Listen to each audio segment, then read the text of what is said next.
there's more. Oh, there's so many more. For a fall potato, these Sarpos are fabulous. So I have 1.5 beds of fall potatoes, a bunch of different varieties that I had left over that I got planted right after I pulled the garlic out of these beds. So today we're gonna get them harvested. Guten Gardening, everybody. Today we're gonna get right to our fall potato harvest because I got quite a few varieties and I want to check out and see what grew in the last 90 days. Now, one of the cool things about today's harvest is I don't actually remember, and I did this semi on purpose, I don't actually remember all the different varieties that I planted in this bed as a fall potato. I will be able to tell what some of them are. For example, this is the Sarpo Mira. I'm 100% confident of that, but we'll see what we got in terms of results. I was kind of excited to just play around with, you know, throwing a couple of different varieties in here and see what we could come up with. And I know these are the Sarpo Miras because of the skin color. It's one of the varieties I grew and the oblong nature of them. The Sarpo Miras, for those of you that don't know, one of our favorite potatoes, part of the Sarpo family. This year we grew Sarpo Miras and Sarpo Unas, and they're really good producers. That is not a Sarpo Mira though. I believe this is one of our Baltic roses. And we'll see as we go through this. The soil is pretty cold. We've had a frost in here. We've actually had a couple of pretty mild frosts. One last night was pretty rough on us. So I wanted to get out here and get these harvested as quickly as possible. As I know, one of the things that happens is, even though this is our second harvest here, we've harvested a ton of our potatoes already this year.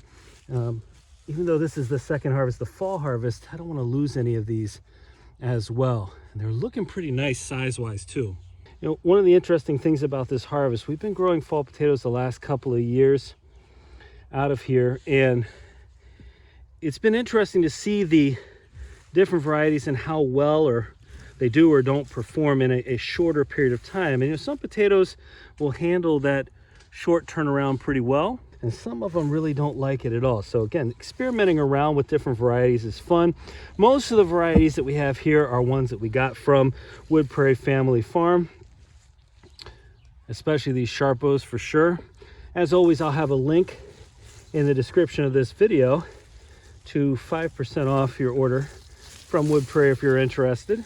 But I actually got a really interesting question from Bowtie Life in the Garden just the other day.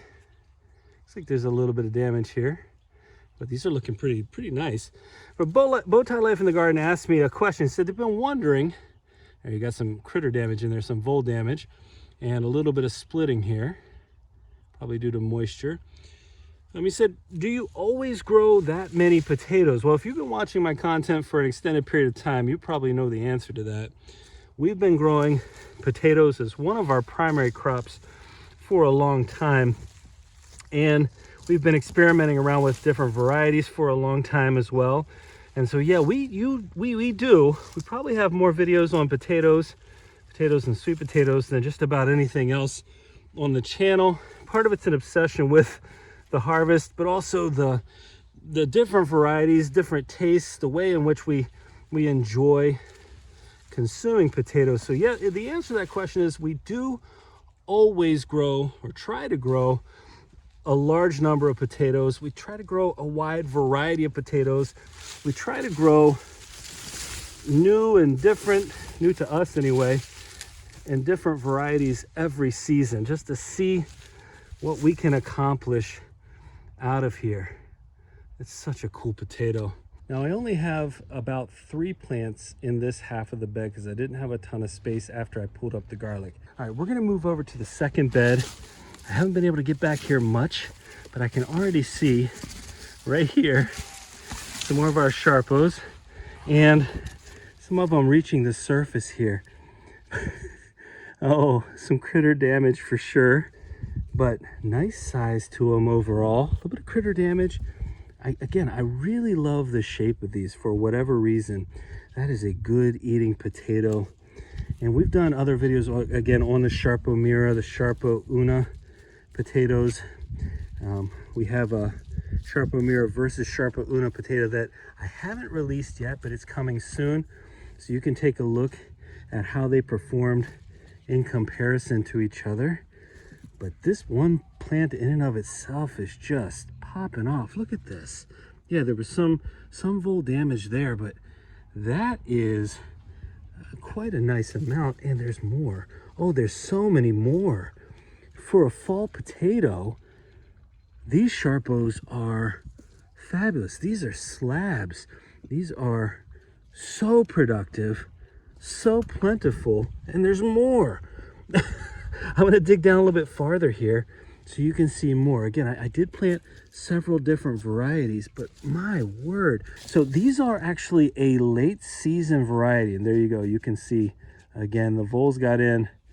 We've done videos on voles before. You can check out our content on voles. I don't love them, but still plenty that were untouched here.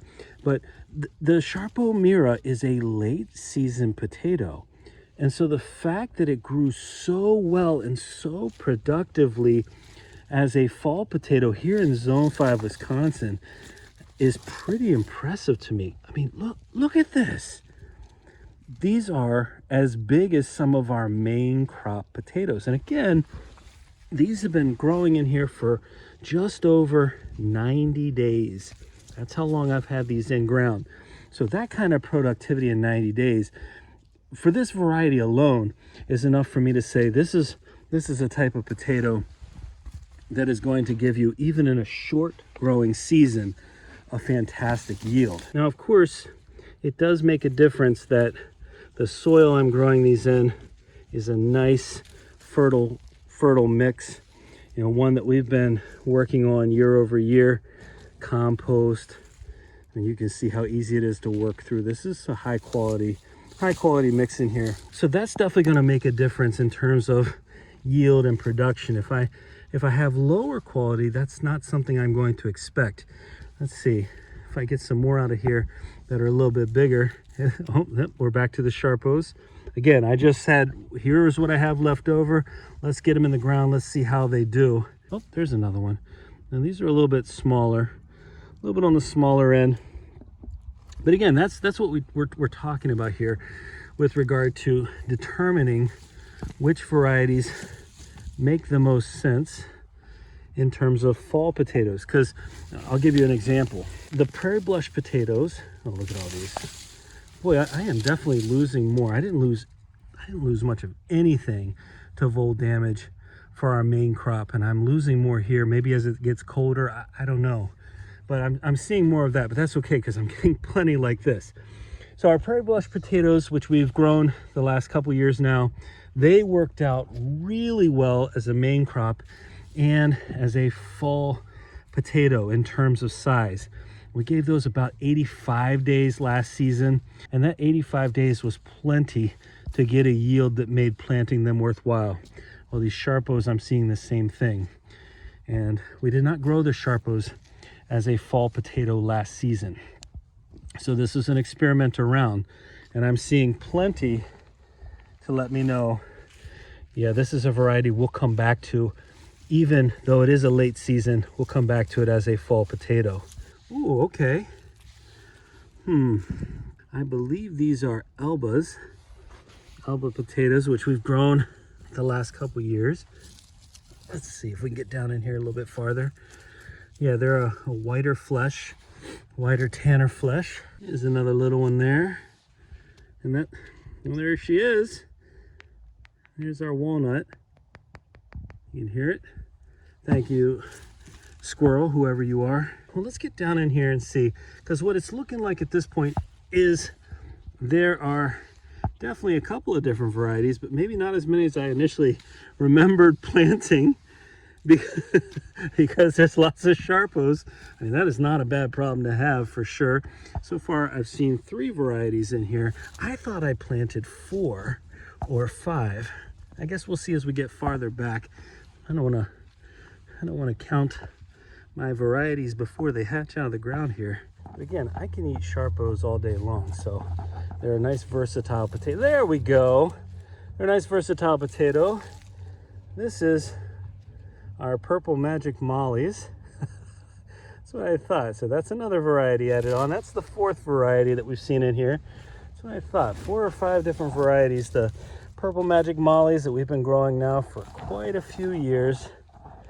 Not as many this season. Didn't grow as many this season as I have in years past. Last year, man, I once again stepped back into the magic molly land of potatoes and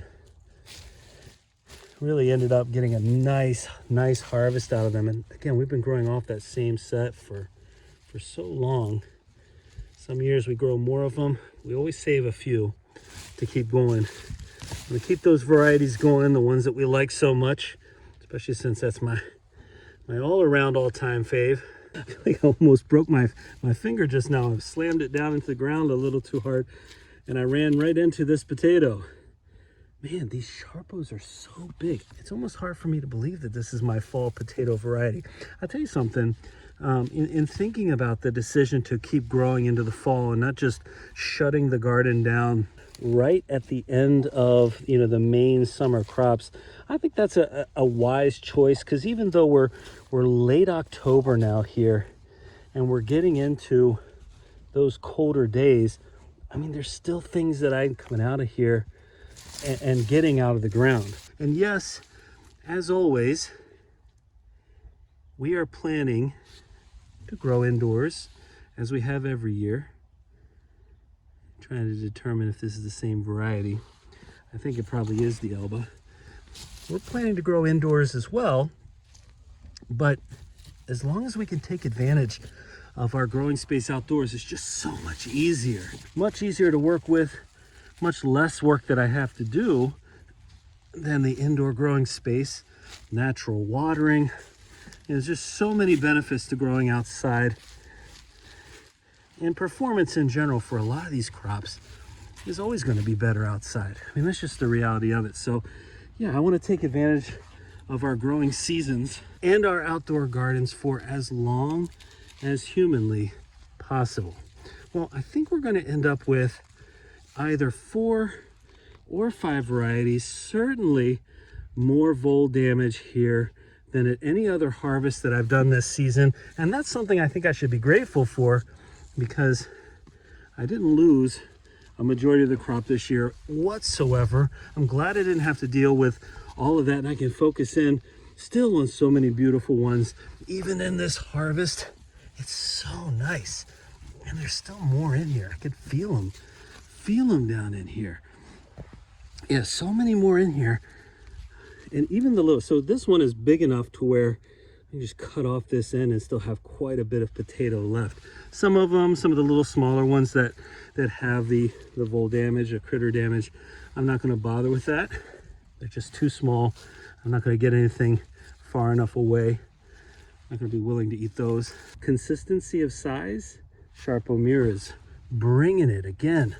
I'll actually tell you something else, because you haven't seen the other Sarpo Mira video yet. There's another magic molly. Look how dark purple. Some of these Sarpos are bigger than the ones I got in our keyhole bed, where I did the combination Sarpo Mira, Sarpo Una test. So I'm telling you that right now. You still need to watch that video, because we had a massive harvest. I'll tell you this ahead of time too. We got about 70 pounds out of that bed. 70 pounds of potatoes. Well, right over there, you can see the few potatoes that I planted in the little portion of this 18 square foot bed. So probably about, I don't know, 2 feet in. But in this 18 square foot bed that I'm currently actually sitting on the side of, I have all of these and all of these. So here's what I'm going to do. I'm going to stack them up into a pile for you. Well, what have we learned today? The Sarpo Miras made an excellent fall potato for us. Not something I really fully expected. I didn't expect it to be this good, especially considering it's a late season potato, but we will take this beautiful excess bit of potatoes, and you had better believe we're going to enjoy every single one of these. Wow. I am so happy with this fall potato harvest. Again, if you're interested in the Sarpo Miras or the Sarpo Una potatoes, that Sarpo family, You can get them at Wood Prairie Family Farm. We have that link in the description again for 5% off. I'm so happy. Well, I hope you enjoyed today's fall potato harvest. And if you did, don't forget to give us a like, leave us a comment, remember to share and subscribe, and most importantly, remember, when you're with us, you are good to grow.